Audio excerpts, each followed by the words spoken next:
एक लाल रेशमी धागा ले जाएं, उस धागे में 9 गांठ मारें। मंत्र ओम हनुमते नमः, ओम हनुमते नमः, ओम हनुमते नमः। हर एक गांठ पे ये मंत्र बोलना है। 9 गांठ मारें और 9 गांठ मारकर हनुमान जी के चरणों से सिंदूर लेकर उसी 9 गांठों पे लगा लें उसे। नमस्कार दोस्तों, स्वागत है आपका आज एक नए वीडियो में। तो दोस्तों, आपको लेकर चलते हैं एक आध्यात्मिक ज्ञान चर्चा में, जहाँ पे 2 संतों के बीच चर्चा होगी। तो एक तरफ होंगे श्री देवकीनंदन ठाकुर जी महाराज और दूसरी तरफ होंगे संत रामपाल जी महाराज। तो दोस्तों, यदि वीडियो पर पहली बार है तो वीडियो को लाइक करें और चैनल पर यदि नए हैं तो चैनल को सब्सक्राइब करें और बगल में घंटे का बटन है उसको जरूर दबाएं। तो चलिए दोस्तों, बिना देर किए वीडियो को शुरू करते हैं। श्री देवकीनंदन जी महाराज का कहना है कि हनुमान जी की भक्ति करने से बड़ा संकट टल जाएगा। तो आइए देखते हैं श्री देवकीनंदन ठाकुर जी के विचार। जो लोग ये कहते हैं कि हमारे घर में पैसा रुकता नहीं है, जो लोग ये कहते हैं कि हमारे घर में ये चक्कर है वो चक्कर है, बड़े चक्कर हैं, तो ध्यान से सुन लो। सब चक्करों का, संकटों का नाश करवा देते हैं। अब मंगलवार को अथवा शनिवार को सिंदूर ले जाएं, सिंदूर चढ़ाएं हनुमान जी पे, सरसों के तेल का दीपक जलाएं,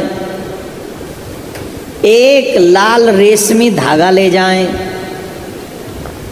उस धागे में 9 गांठ मारें। मंत्र ओम हनुमते नमः, ओम हनुमते नमः, ओम हनुमते नमः। हर एक गांठ पे ये मंत्र बोलना है। 9 गांठ मारें और 9 गांठ मारकर हनुमान जी के चरणों से सिंदूर लेकर उसी 9 गांठों पे लगा लें उसे।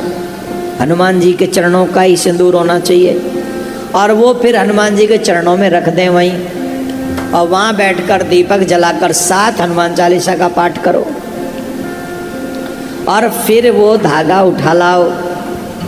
जिस बच्चे को नज़र ज़्यादा लगती हो आप चाहो तो उसे बांध दो।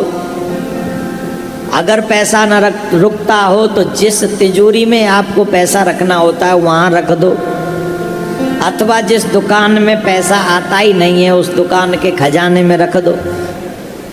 किसी गृह कार्य बहुत समस्याएं हैं, गृह में परेशानियां हैं, तो उन लोगों को भी एक काम करना चाहिए। बोले क्या करना चाहिए? ऐसे लोगों को वो हनुमान जी का धागा लाकर वहाँ से अपने घर के प्रथम द्वार पर बांध देना चाहिए,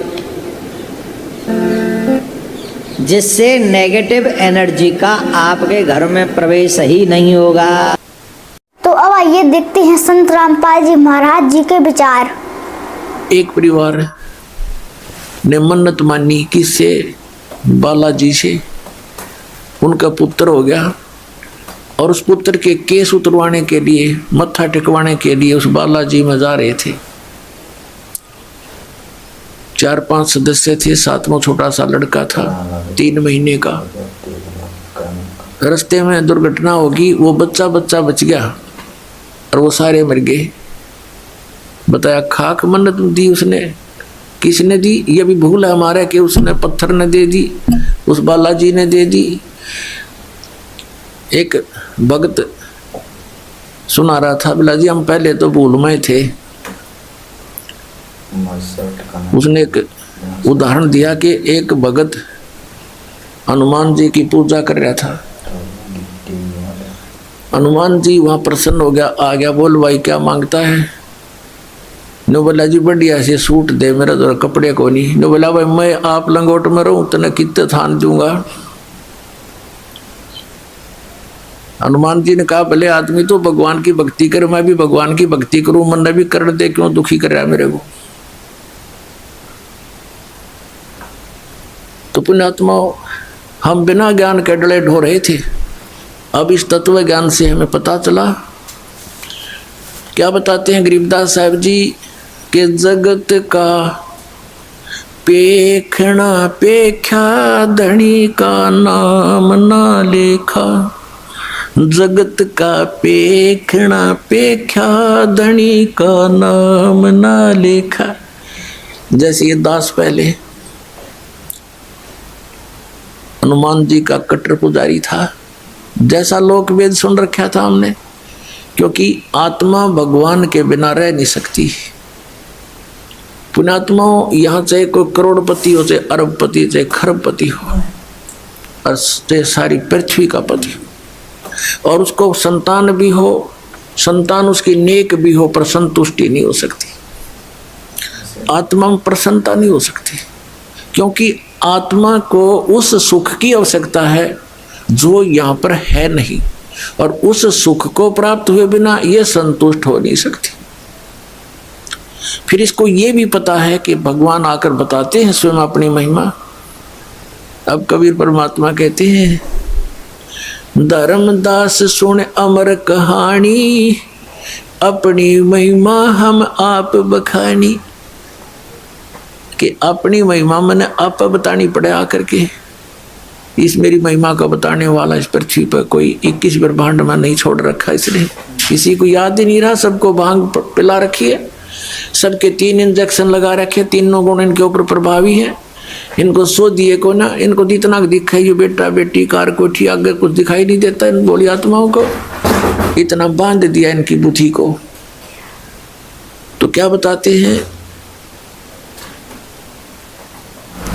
कि अपनी महिमा मैंने आप ही आके बतानी पड़ी।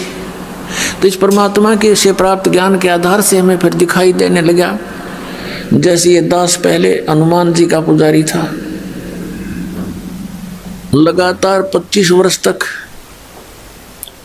यानी 10-12 वर्ष का ये दास ऐसे अपने साथी विद्यार्थी से सुनकर कि हनुमान चालीसा का 7 बार पाठ करना चाहिए प्रतिदिन, और श्री कृष्ण भगवान परम शक्ति है। वो ब्राह्मणों का लड़का था, और हम ऐसे कुल में जन्म लिया हुआ था। अच्छे आदमी सारे थे, लेकिन राम नाम का आसपास नहीं थे। राम की तो दिन में चर्चा भी नहीं चला करती, दिन रात में कभी भी अपना पेट भरने के धंधे में जुड़े रहते, हमें भी जोड़े रहते। तो उससे थोड़ा पता लगा, एकदम आत्मा उभरी। तो जैसा लोक वेद सुना था उसके आधार से दृढ़ होकर लगे। कोई गुरु नहीं, लेकिन चाह भगवान की घड़ी, गीता जी का पाठ करने लगे। विष्णु भगवान श्री कृष्ण भगवान को इष्ट, फिर हनुमान जी याद आ गए, हनुमान जी इष्ट, फिर और कोई शंकर भगवान की महिमा सुनी, वो भी इष्ट। यानी हमने 36 खत्म कर रखे थे, लाभ कुछ भी नहीं था। यदि पूर्व संस्कार से कोई हमें लाभ होता था, क्योंकि बच्चे पढ़ते हैं, उनको तो यही बड़ी बात होती है कि वो परीक्षा में पास हो जाए। तो परीक्षा में पास होते थे। हनुमान जी की बाबा श्याम जी दादा लाई पूजा थी, उनका शुक्र मनाते, फिर श्री कृष्ण जी विष्णु जी का शुक्र मनाते, फिर श्री शंकर भगवान का शुक्र मनाते और खुश हो जाते। बस पास हो गए, फिर भूल जाते, अगली परीक्षा में फिर याद करते बस। और फिर जैसे वहाँ हुआ, फिर संतान की इच्छा होती है। हम संतान को सबसे पहले पुत्र प्राप्ति की इच्छा करते थे। अज्ञानता के कारण हमें ज्ञान नहीं था, लेकिन पुत्र और पुत्री में पुण्यात्माओं भूल का भेद मत करना।